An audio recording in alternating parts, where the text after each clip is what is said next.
Assalamualaikum, bersama Fuzai dekat Ala TV. So hari ni kita nak review helmet baru atas nama program pertukaran topi keledar Kementerian Pengangkutan.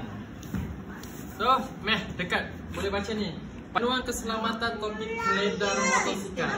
Pastikan pemakaian topi keledar yang mempunyai penandaan MS iaitu SIM atau pensijilan UNR, dua-dua sebagai indikasi pematuhan standard keselamatan. Okey, tanda pertama, pilih topi keledar mengikut saiz yang bersesuaian dan berwarna cerah. Yang kedua, elakkan penggunaan topi keledar separuh, kura-kura dan topi keledar mainan. Yang ketiga, jangan gunakan topi keledar yang telah retak dan pecah. Yang keempat, digalakkan menukar topi keledar setiap 5 tahun.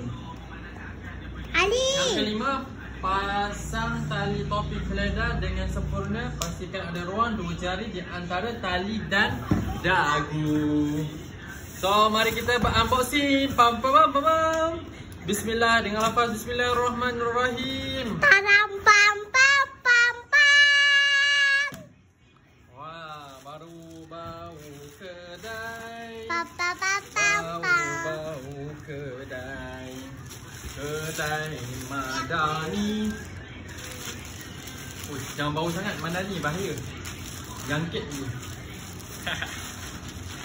So, plastik dia kita unboxing, guys.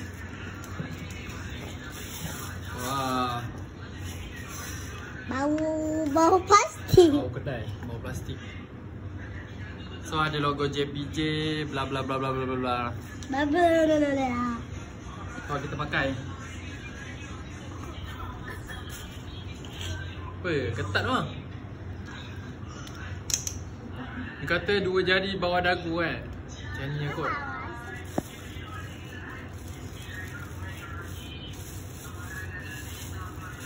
Okay. Macam tu. So plastik ni biar nanti kita buka.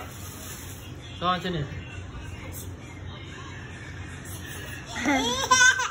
Kalau tutup macam ni.